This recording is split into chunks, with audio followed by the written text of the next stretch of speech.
Welcome to Genesis Marks the Spot, where we raid the ivory tower of biblical theology without ransacking our faith. My name is Carrie Griffel, and welcome to the first episode about actually getting into the topic of baptism. Here's what's kind of funny. I started this theme well over 20 episodes ago. Now, of course, I've done a few rabbit trails in between there, especially with Walton's work and hermeneutics and interpretation and all of those kinds of ideas. And don't forget the female Nephilim, or lack thereof. Plus, in all of that time, I have started my biblical theology community. So I've had a lot going on. But let's go ahead and get back to the flood and get back to baptism. One of my biggest trails this year has been into the theme of alcohol, wine specifically, which is, of course, connected to Christian communion. All of that is going to be related directly to what we'll talk about with baptism. I had also decided to get into the theme of covenant before we got into the proper theme of baptism. These things are all connected, so it felt premature to explain baptism without explaining some more fundamental things like covenant and communion with God, because without those things, well, what's the point of baptism at all? My hypothesis is that water forms a bridge amongst the many topics that we are really concerned about, specifically God's purposes for and actions within creation. Water forms a core theme of all of these things. We've got chaos and order. We have provision and the life-giving aspects of water. We have a covenant. We have the idea of God dwelling with us, which is absolutely core, and you would almost think that that has nothing to do with water, but it really does. And then, of course, we have judgment, we have cleansing and purification, we have renewal and return, and water flows through all of those elements. So before we get into baptism proper, I want to really understand what water is, and what it does, and how Scripture understands it and presents it as a metaphor and as something that is connected to both judgment as well as the flourishing of life. Now, I don't promise that this is going to be absolutely comprehensive, but I'm going to do my best to get into a lot of things that maybe you have never heard of or thought about yourself as far as connecting these things. But first, a caution. What we are not going to do is we are not going to try and find all of the themes and all of the ideas and then compress them and pretend like they are always present in every aspect of water as it's presented. That's not a proper use of metaphor and ideas. We want to really keep things crisp in our understanding of conceptual domains, so I'm sure we're going to be getting into frame semantics. But what we don't know yet is how many of these things may or may not intersect in the idea and the ritual of baptism.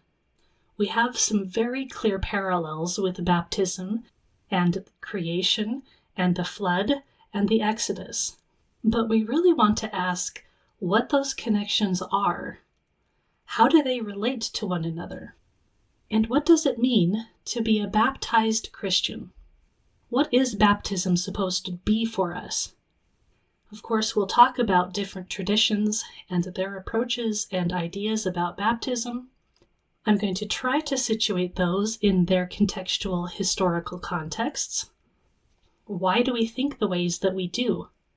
How has baptism changed throughout time? What does that mean? These are really big questions, and it's going to take a while to dig into. I will, of course, as always, sprinkle other topics within this, so we won't just be heading into it and then getting all through it without interruption. There is a lot to think about, and I hope it's going to be an interesting and fruitful exploration for all of us. If you have any questions or ideas of things I could hit within this series, please do let me know, and I will give you a quick invitation into my biblical theology community where it would be easy to talk about all of these things. You can find that at onthisrock.com, but you gotta hyphenate those words. on-this-rock.com. But I won't spend any time here talking about what all that community is for, but you can go check it out. All right, so let's get into the conceptual theme of water. And of course, we have water showing up directly in the first pages of our Bible. The fact that we have waters in creation right at the beginning confuses us when we're looking at creation as a story of creation out of nothing. But suffice to say for this episode that the way that Genesis 1 presents creation is very much in line with ancient Near Eastern ideas in general. We have what we like to call the primordial deep. Genesis 1 verse 2 introduces the Tehom, or the deep, the chaotic waters over which God's Spirit hovers. So already we have a connection with water and spirit. And water here is both a symbol of life potential and a symbol of disorder that is awaiting God's ordering word. Water also serves to be a symbol of division and boundaries. God separates the waters above and the waters below, and he gathers seas so that dry land may appear. Order emerges when water is set in its limits. Then in Genesis 2, we have waters as being presented as part of the sustenance of life. We also have rivers that flow from Eden to water the garden and elsewhere. What we see here is that creation is framed by waters, and I would suggest that all later water stories echo what we have in Genesis. So these are very important themes to look at. But water also bookends the entire Bible, and indeed the entire narrative of creation from the beginning to the end. Water plays a very important part in the eschaton. In the last chapter of our Bibles, we have water in multiple formats, just as we have it in Genesis 1. Revelation 22, verses 1 through 5 say, quote, "And he showed me the river of the water of life, clear as crystal, coming out from the throne of God and of the Lamb. In the middle of its street, and on both sides of the river, is the tree of life, producing 12 fruits, yielding its fruit according to every month. And the leaves of the tree are for the healing of the nations. And there will not be any curse any longer. And the throne of God and of the Lamb will be in it, and his slaves will serve him. And they will see his face, and his name will be on their foreheads. And night will not exist any longer, and they will not have need of the light of a lamp and the light of the sun, because the Lord God will give light to them, and they will reign forever and ever." End quote. Now, of course, a lot of people will see this as being literal, wondering why there's no sun. But I think if we read this instead in a narrative fashion, and we're connecting what we read here with the beginning of our Bibles, then what we have is this full, complete picture of what's going on in creation. What are God's purposes from the beginning? A little bit later in Revelation 22, we have verses 12 through 15, and it says, quote, "Behold, I am coming quickly, and my reward is with me, to repay each one according to what his deeds are. I am the Alpha and the Omega, the first and the last, the beginning and the end. Blessed are the ones who wash their robes, so that their authority will be over the tree of life, and they may enter into the city through the gates. Outside are the dogs and the sorcerers, and the sexually immoral people, and the murderers, and the idolaters, and everyone who loves and who practices falsehood." End quote. Of course, there's a lot more to this chapter than these verses, but I just want to highlight that water plays a really distinctive role. In the verses I just read, the ones who wash their robes are called blessed. They will have authority over the tree of life. All right, I'm not going to go into any exegesis of this passage right now. I just want to highlight that we really ought to be paying attention to a lot of these themes and asking, what are they telling us? So for today's episode, I want to look at water as humans use it, and we're going to look at how those are metaphors for wider pictures. So we'll look at water as something that involves daily life, but also as a larger symbol. The most obvious need for water is for drinking, but water is also used as a symbol for hospitality in the form of washing feet.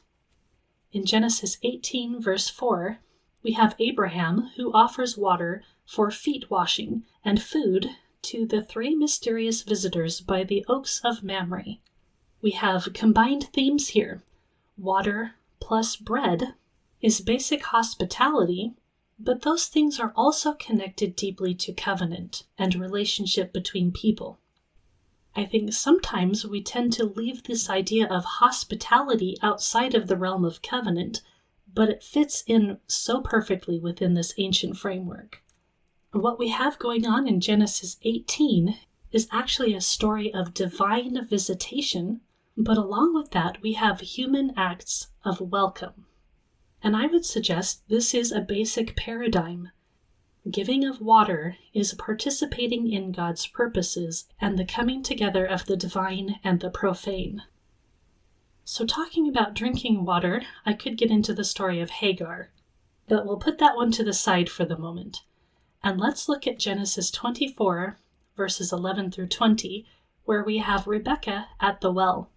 Here we have the servant that is sent by Abraham to find a wife for Isaac. Abraham's servant prays for a sign. In fact, he's the one who suggests the sign. And this sign revolves around hospitality at the well. And the servant is asking God to reveal the appointed bride for Isaac in the form of hospitality given. Gordon Wenham, in Word Biblical Commentary, tells us that watering camels here is a kind of shrewd character test. It reveals Rebekah's fitness to marry into Abraham's family. Hospitality really is a covenant marker here. And the servant is explicitly connecting her generosity to God's loyal love. But not only do we have a picture of hospitality, we also have a pattern of marriage. This is a pattern that Robert Alter and some others have brought out. The well becomes the place where covenant lineages are extended through marriage. This is a pretty key text, so let me go ahead and read Genesis 24, 11 through 23. Quote, "And he made the camels kneel outside the city at the well of water, at the time of evening, toward the time the women went out to draw water. And he said, O Yahweh, God of my master Abraham, please grant me success today, and show loyal love to my master Abraham. Behold, I am standing by the spring of water, and the daughters of the men of the city are going out to draw water. And let it be that the girl to whom I shall say, Please offer your jar, that I may drink, and who says, Drink, and I will also water your camels, she is the one you have chosen for your servant, for Isaac. By her I will know that you have shown loyal love to my master. And it happened that before he had finished speaking, behold, Rebekah, who was born to Bethuel, son of Milcah, the wife of Nahor, the brother of Abraham, came out, and her jar was on her shoulder. Now the girl was very pleasing in appearance. She was a virgin, no man had known her, and she went down to the spring, filled her jar, and came up. And the servant ran to meet her, and he said, Please, let me drink a little bit of the water from your jar. And she said, Drink, my lord. And she quickly lowered her jar in her hand and gave him a drink. When she had finished giving him a drink, she said, I will also draw water for your camels until they finish drinking. And she quickly emptied her jar into the trough and ran again to the well to draw water. And she drew water for all his camels. And the man was gazing at her silently to know if Yahweh had made his journey successful or not. And it happened that as the camels finished drinking, the man took a gold ring of a half shekel in weight and 2 bracelets for her arms, 10 shekels in weight, and said, Please tell me, whose daughter are you? Is there a place at the house of your father for us to spend the night? End quote. When he asks her for a drink, he is asking her not for a normal drink, but just for a tiny sip. And what does she do? She doesn't just give him a tiny sip. She intentionally gives him enough until he is completely full and done drinking. And after that, it is Rebekah's suggestion to water the camels. So she is a picture of abundant giving. And the idea of her going down and coming up and running, this is a picture of enthusiasm. And the fact that she's coming down and going up probably means it's not an easy task to go down into the well and come back up to where they were at.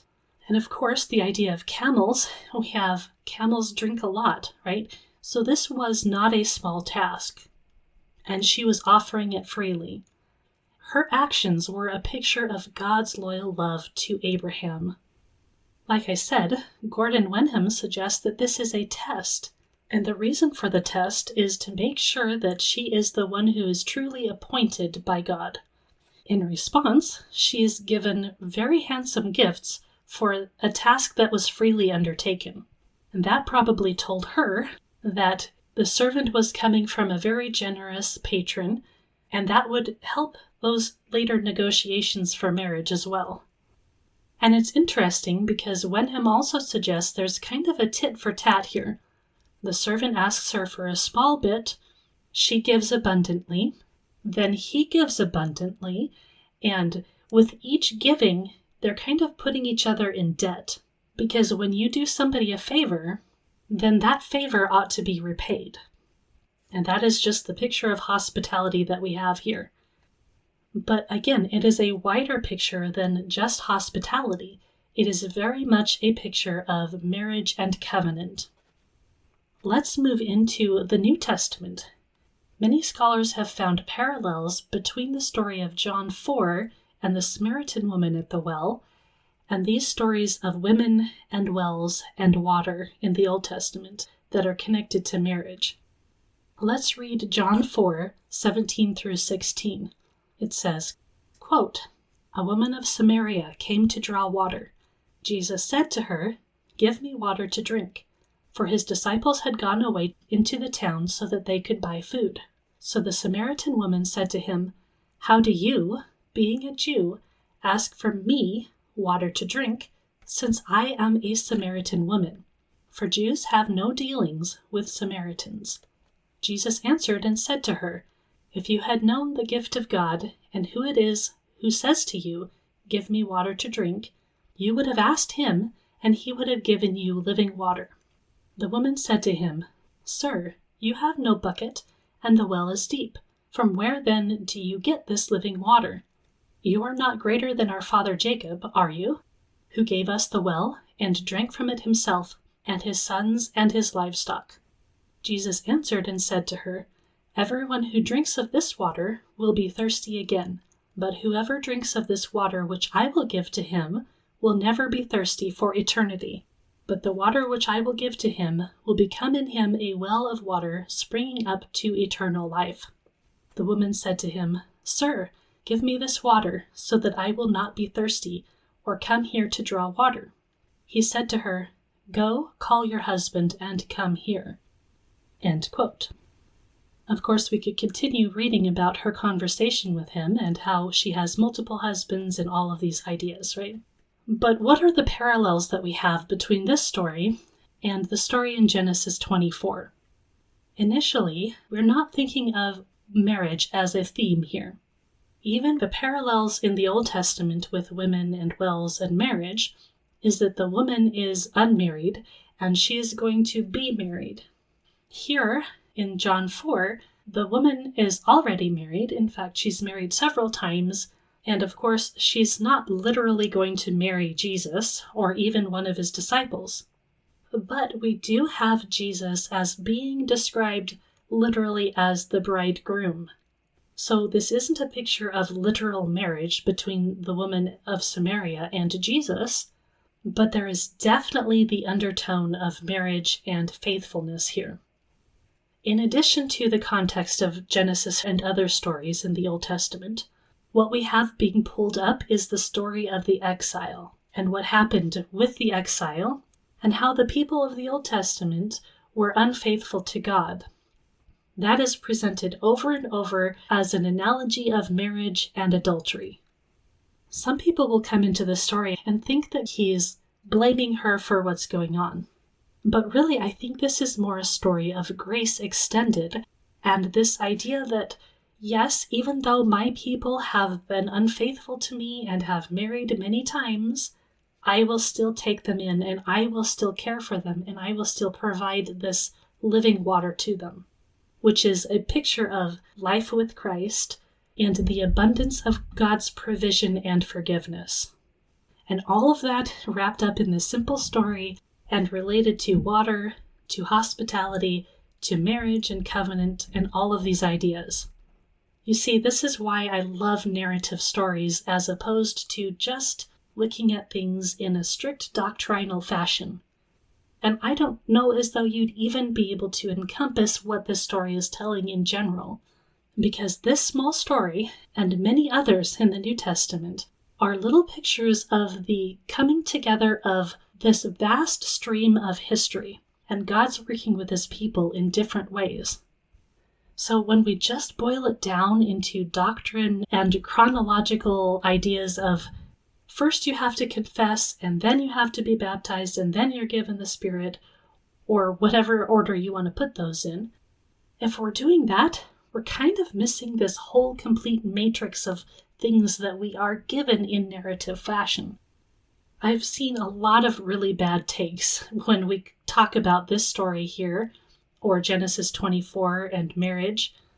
In fact, I have a copy of the Analytical Bible Expositor of Genesis.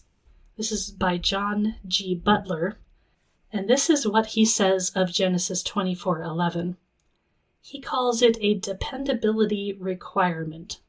He says, quote, "He made his camels to kneel down without the city by a well of water at the time of the evening, even the time that women go out to draw water.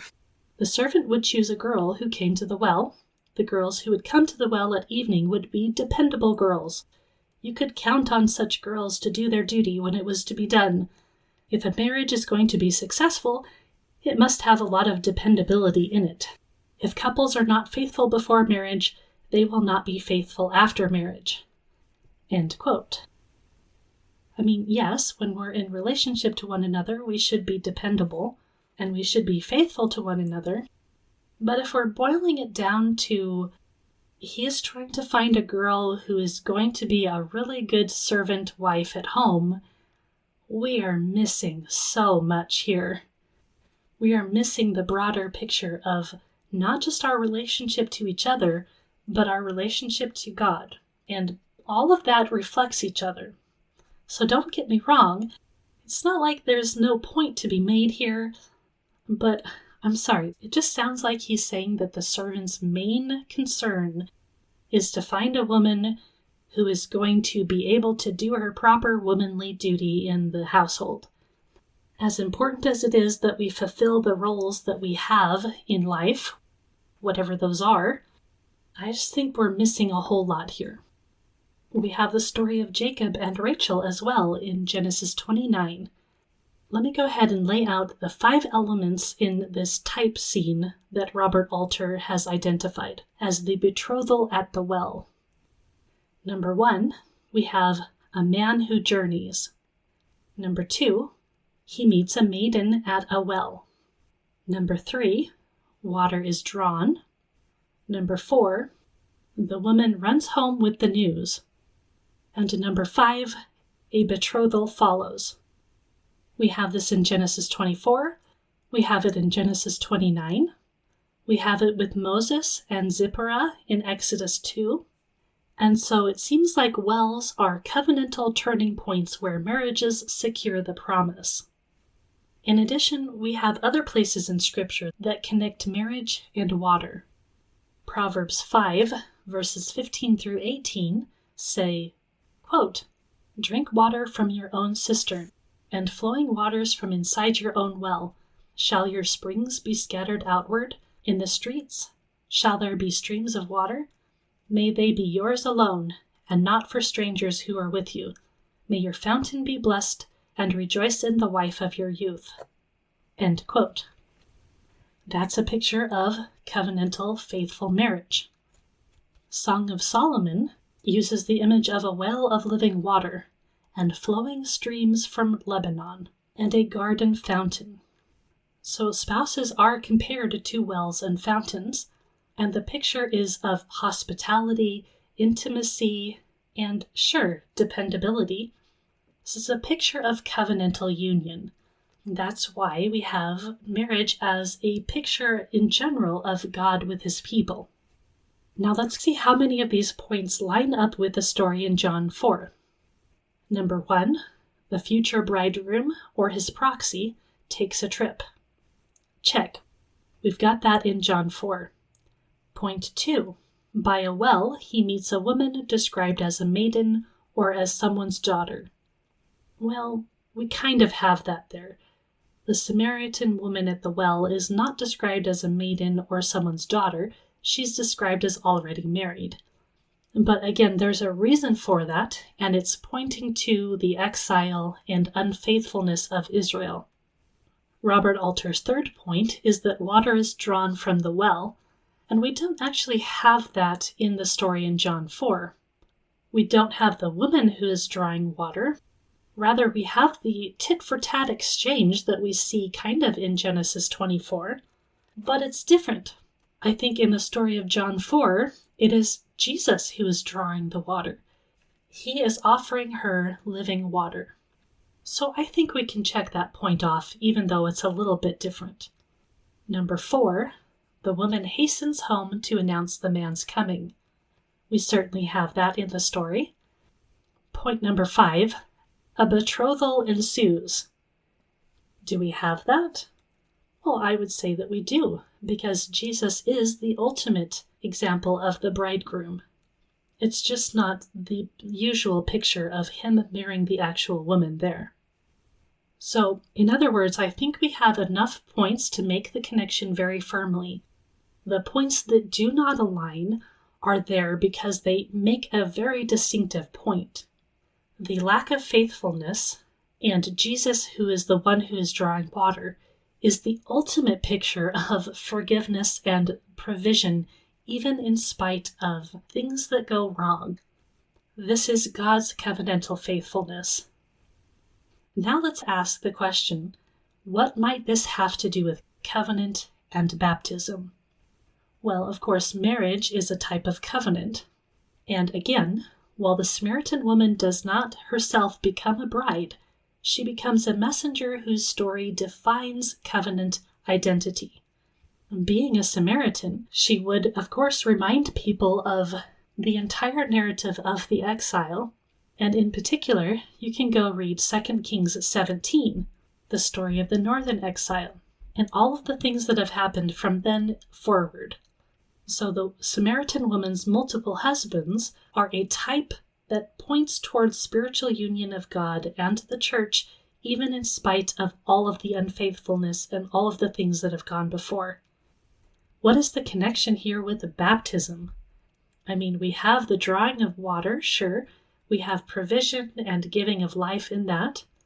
I mean, it's kind of a covenant reversal, because the Samaritan woman embodies the broken covenant identity, and yet she becomes a messenger announcing the true bridegroom. How does this connect to baptism? Well, read before this chapter.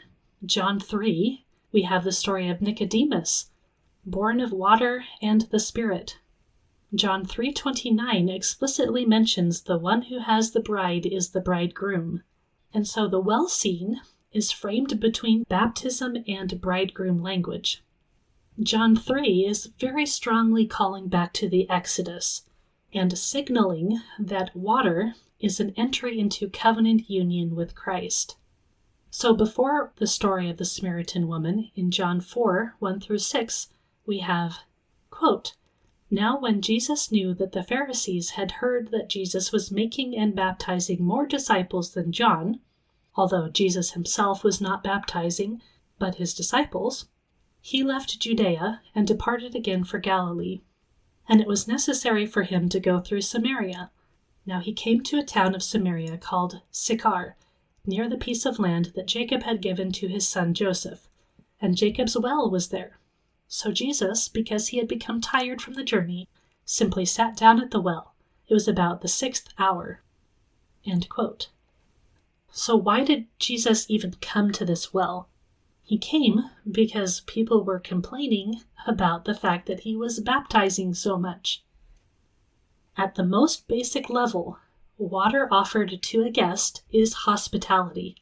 We have Abraham, Rebekah, Jacob, Moses, and countless other stories of households that model covenant love in this way. But in the biblical imagination, hospitality at a well becomes marriage, a lifelong covenant that is sealed where water is drawn. Rebekah, Rachel, Zipporah, they all enter Israel's story at the well. Proverbs and Song of Songs equates faithful marriage to drinking from one's own well. So by the time we reach John 4, the type scene explodes into new meaning. Jesus, as the true bridegroom, meets a Samaritan woman at Jacob's well. All of these different pieces of history are coming together in one.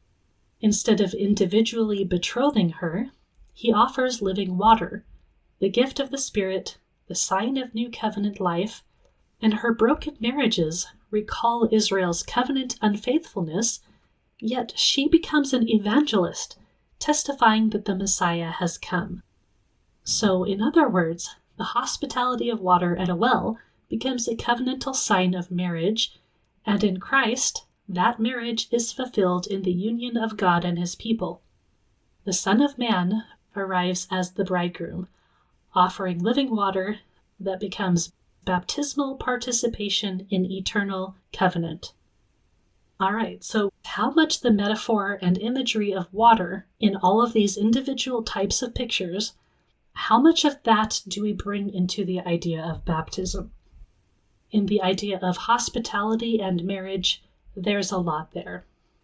Again, we want to be very careful not to bring all of the individual elements in, as if we have to pack it all into one symbol, especially when we have a lot of different ideas that are also associated with baptism. Baptism is not just about water. It has connections with repentance. It has connections with faith. It has connections with our union with the Spirit. Okay, but that is all just kind of setting things up for the moment.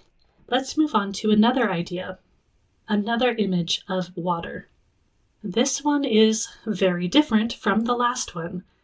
We were just talking about hospitality, covenantal love, bringing together people, and living out of God's promises. Now let's turn to water as being the center of conflict and control. Here we will continue to see water as life, but it is going to be associated with power. Let's turn to Genesis 26 with Isaac and the wells.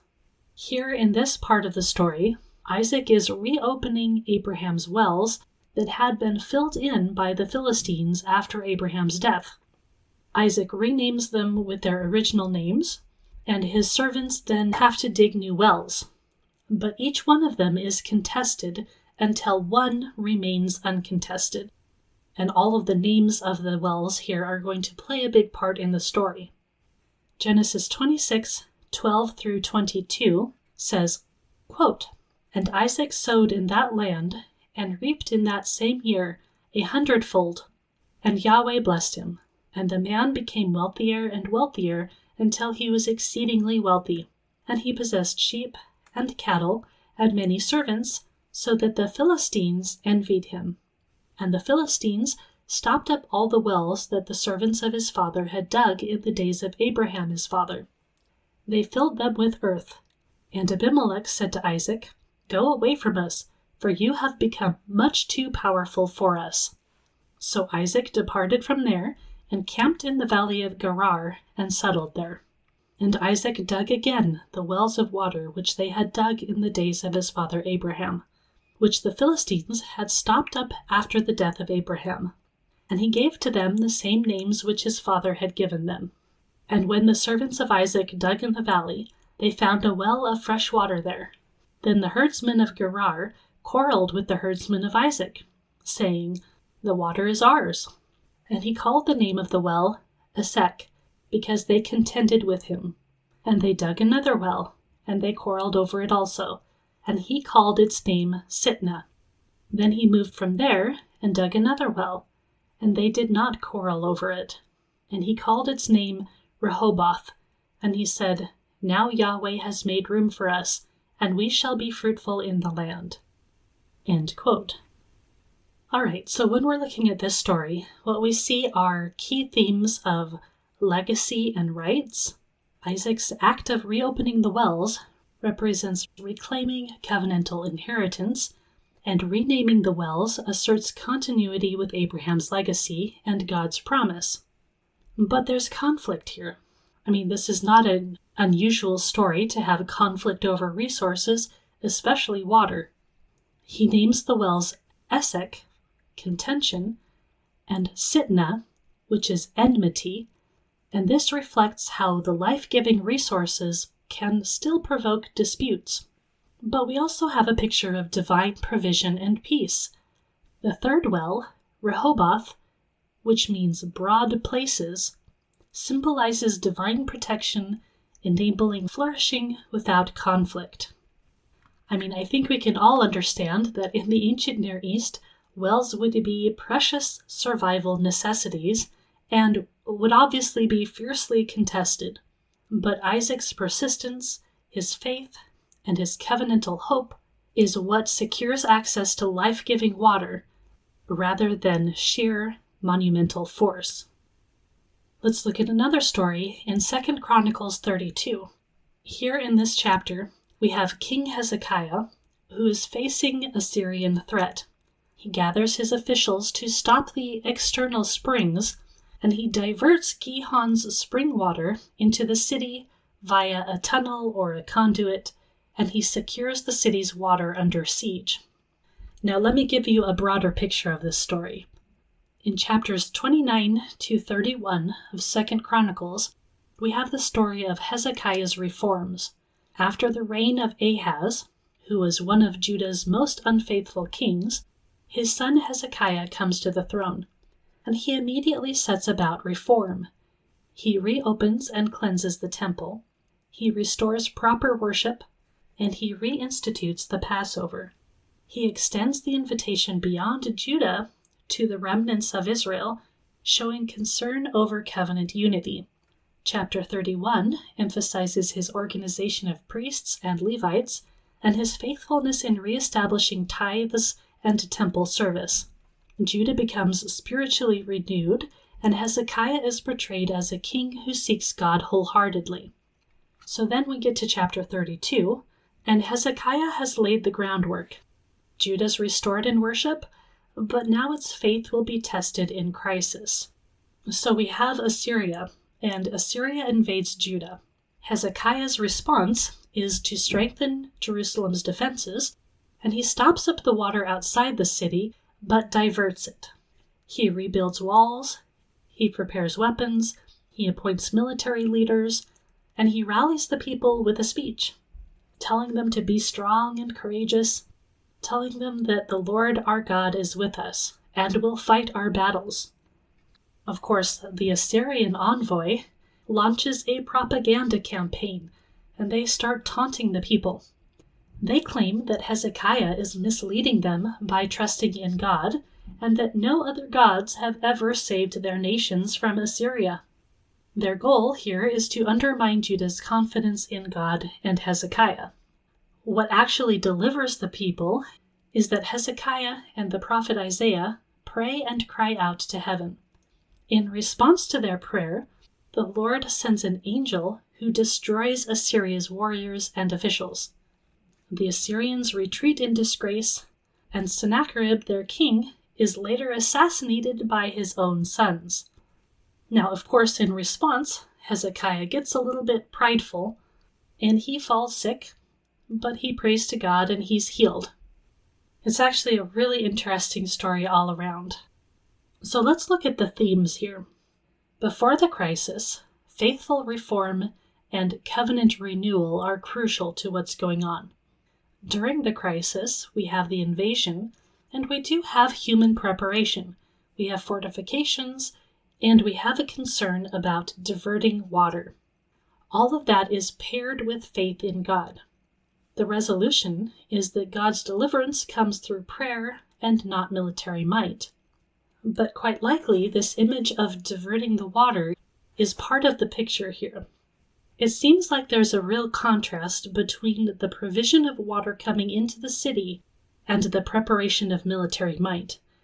Because the story is that an angel is the one who does their fighting for them, not their actual military. The control of water is part of the preparation and the provision of the people. Now, we could always ask, would they have been saved even without any of their preparations? How much do those preparations have to do with the fact that God literally stepped in and sent an angel? We have faith plus engineering. And a thing to note is that we have a spring coming in. This is the idea of living water. Living water is water that is moving. And if it's moving, it's usually more healthy to drink, and it becomes a source of life-giving. But even with the water flowing in, deliverance flows from God, as He is the one who sent the angel to cut off all of the Assyrians. What that actually looked like in person is anybody's guess. Here's a really interesting connection back into the Torah that we might make. Let's go ahead and read Deuteronomy 11:10 through 12. Quote, "For the land that you are entering to take possession of, it is not like the land of Egypt, from which you have come, where you sowed your seed and irrigated it, like a garden of vegetables. But the land that you are going over to possess is a land of hills and valleys, which drinks water by the rain from heaven, a land that the Lord your God cares for. The eyes of the Lord your God are always upon it, from the beginning of the year to the end of the year." End quote. The chapter goes on to talk about obeying commandments, serving God, and how He will give rain for the land in its season. The contrast between the land being watered from heaven and the land of Egypt is such an interesting one, because if you're familiar with Egypt and you're familiar with the Nile will flood and then it will flow back, but the people still had to use actual irrigation. The Hebrew says that they watered it with their feet. So they probably had like a foot pump that they would use in order to take the water into the field. Now, of course, a foot pump is only going to go so far. That's why we have the idea of you're watering a garden of vegetables versus you're watering fields upon fields that are going to provide for all of the people, right? There's a different picture here. In Egypt, you had to work really hard, and the toil of water is another theme that we'll talk about, probably next time. And human toil is as opposed to God's free provision. Now, that doesn't mean that humans aren't supposed to also toil. Again, we'll get into a little bit more of that later. But that's an interesting connection to bring back into 2 Chronicles 32 and the story of war and control of water. All right, I will do one more story here for this episode. We're going to talk about 2 Kings 3. Yes, it's such a strange chapter, and it's very hotly disputed in biblical circles. But let's look at this story in light of how the Moabites were conflating blood and water. In this battle against Moab, we have pools or a lake of water, and from a distance, the Moabites see it reflecting sunlight, and they mistake it for blood, assuming the Israelite alliance has turned on itself and killed each other. So they advance prematurely, and their army is defeated. Of course, part of the argument here is that maybe they weren't entirely defeated, but we'll talk about that here in a second. Let's just read the small core text here of 2 Kings 3, 22 through 23. We'll get into the aftermath later. Quote, "When they arose early in the morning, the sun on the waters, and Moab saw the waters from the opposite side as red as blood. Then they said, 'This is blood. Certainly the kings have fought one another, and each has killed his neighbor. Now to the war booty, O Moab.'" End quote. It's really quite a strange couple of verses, really. Did they actually think it was just flowing rivers of blood? It's a bit weird. But again, we can read this in a narrative fashion and see what the point is. But the context here is that Moab had rebelled against Israel after the death of King Ahab. King Jehoram of Israel forms an alliance with Jehoshaphat of Judah and the king of Edom. They march through the wilderness of Edom. The armies run out of water, and there's a crisis point. Elisha's called, and he prophesies that God will provide water without rain or storm. And so the next morning, water miraculously flows into the valley, saving Israel's coalition armies. Moab looks out from a distance, sees the morning sun on the fresh water, and they mistake it for pools of blood.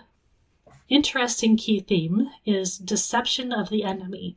God turns the natural world into both a benefit to the people of God, but also a weapon, using the appearance of the water as kind of a psychological warfare. So water is both an aid and a trap. For Israel, water is providing survival and a confidence, and for Moab it becomes a fatal illusion. The reflection of the red water hints at the overlap between life and death. What Moab sees as covenant collapse, where we have the allies killing one another, is what they're thinking. It's actually covenant strength. Israel's alliance is united under God's provision. So in the biblical imagination, blood and water together often signal judgment and salvation intertwined. We can go to John 19:34, where blood and water flow from Christ's side. So the irony is that they cry, "To the war booty," but they end up with loss. And this misperception is their undoing. God flips the battlefield through a trick of the light on water. So again, we have a picture of Israel being saved by water, and Moab dies because of it. Remember, we're looking at the idea of water as being a controlling factor, being something that is wrapped up in the idea of power. For one group, water is life. For the other, water is deception and death. It's not the water itself that changes anything, but it's what God does with it, and it's the perception that we have of it. God is taking an ordinary wadi filled overnight, and he turns it into deliverance for his people and judgment for their enemies. Interestingly enough, we also have the sun involved. The sun is something that makes crops grow, but can also scorch them, and can provide this weird kind of deception. Water is just such an interesting theme that has so many layers to it. Water can revive and give life. It can also drown and kill. So that's really interesting and kind of strange. But let's go on in this chapter, because this is what everybody's really obsessed with, and we want to know what's up with the wrath that shows up later on. Let's go back to 2 Kings 3.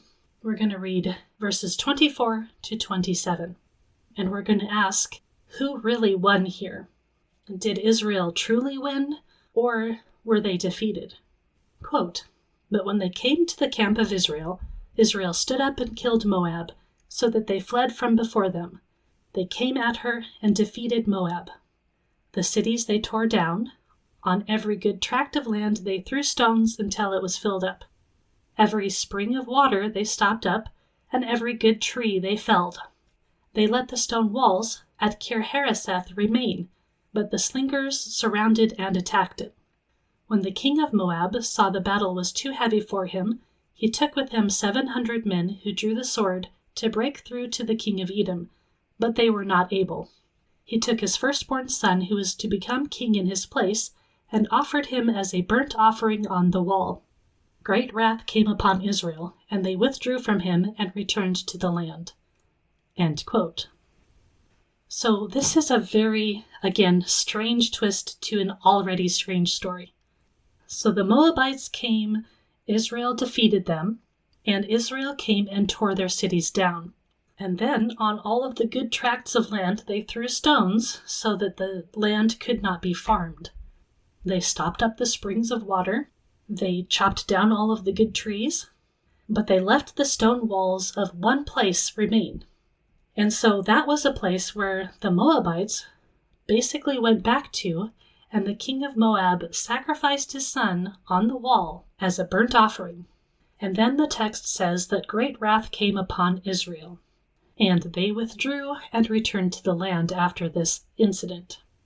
So it seems like they were winning, and then the king of Moab did this gruesome sacrifice on the wall, and Israel ran away. What does a great wrath came upon Israel mean? That's our main question here. Now here's the puzzle. Whose wrath is it, and why did it come? What actually happened here? Because we have a whole lot of description, and then we have this one statement, and it's just so strange. Why isn't there more description? What is this wrath, and what does it look like? Here's where people typically land. The wrath could actually be Moabite wrath, or national fury. So an argument here could be made that the Hebrew means that indignation rose against Israel, meaning that the Moabite people were enraged and they fought with renewed fury, forcing Israel's retreat. So that's a possibility. It fits the context. The horrific act of the king could have galvanized the defenders into being so strongly attacking Israel again that they were driven back. There are some scholars who suggest that Israel may have been complicit in accepting the sacrifice as a vassal payment or a form of reparation. That would be a problem because God is not going to be happy with his people for accepting a human sacrifice. And so the wrath could describe Israel's negative reaction or moral fallout of participating in or sanctioning such an act. In either direction, we could have the Israelites being involved in what's going on in some way, and that's why there's wrath here. A really common, more skeptical position of scholars is that this wrath is not God's, but it's the Moabites' God's wrath. So this is like cosmic wrath, not of God, but from Chemosh. And so the idea here from some scholars is that Yahweh was defeated by an enemy deity. I would describe this as a minority position, and I would say it doesn't really fit the story personally. But some scholars will say that this is the obvious reading, that the child sacrifice worked, that their God was appeased, and he turned the tide of battle himself. So again, this view is used to claim that Yahweh was actually defeated and lost to another deity. And I think if you read the whole thing, that doesn't make sense, because really what we have is Israel's winning, but something happens to still turn them back. There's really no defined winning of the Moabites here. It's just the Israelites leave. Okay, so another idea of the wrath is that it is Yahweh's wrath.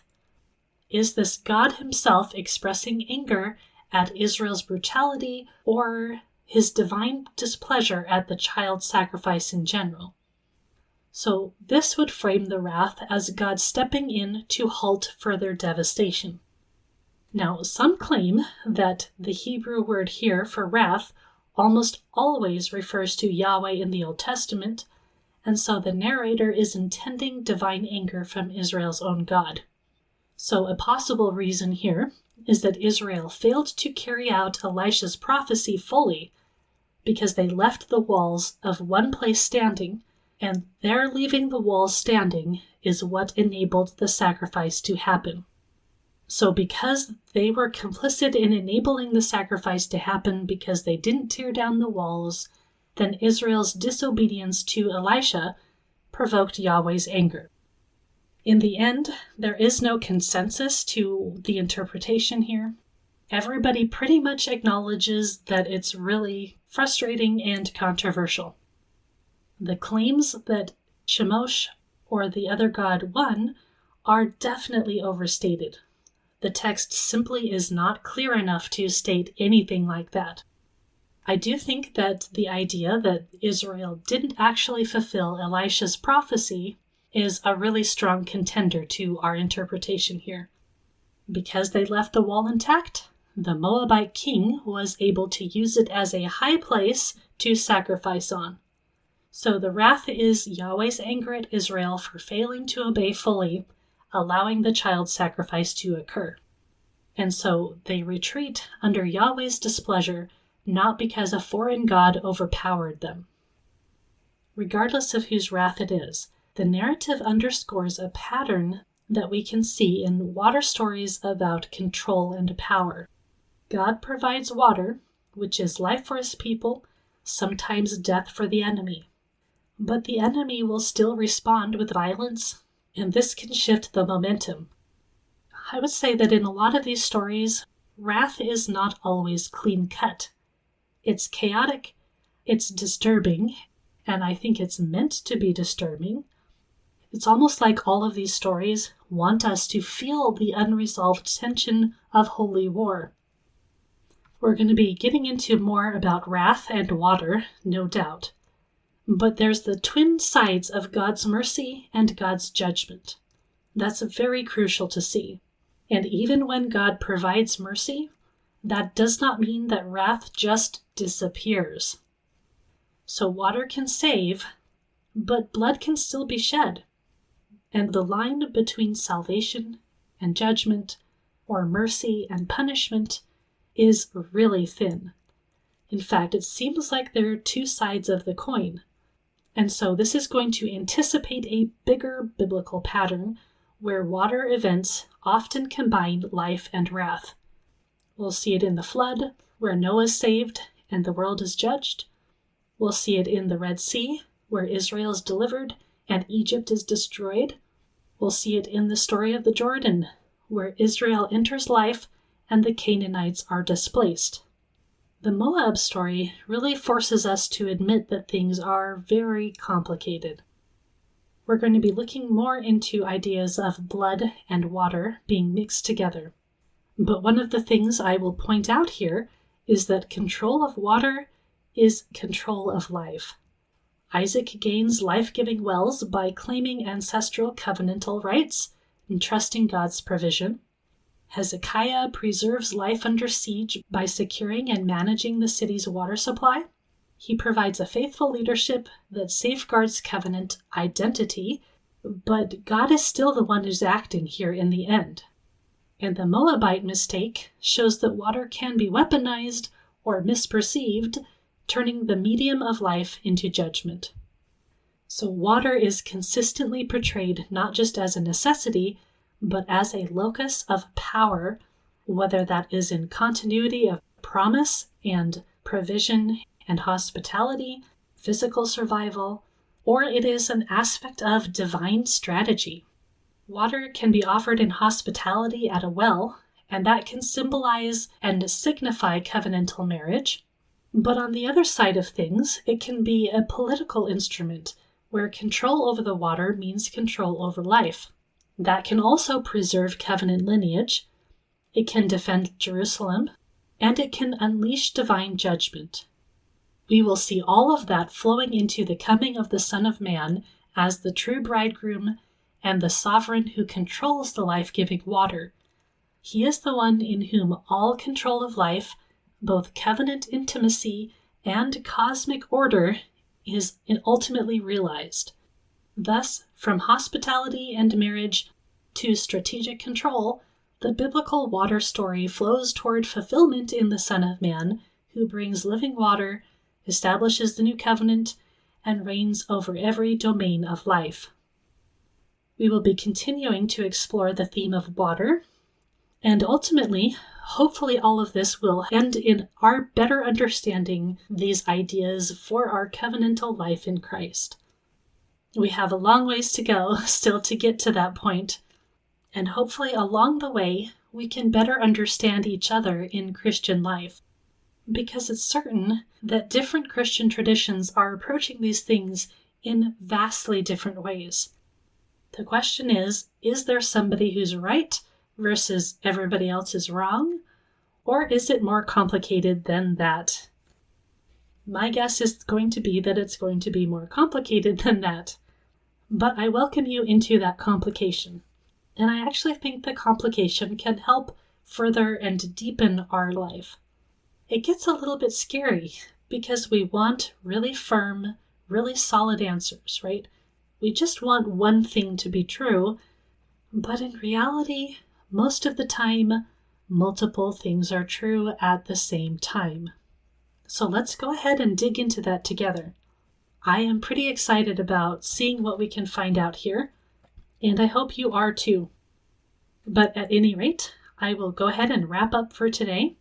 Again, inviting you to my community at onthisrock.com. Make sure you hyphenate those words.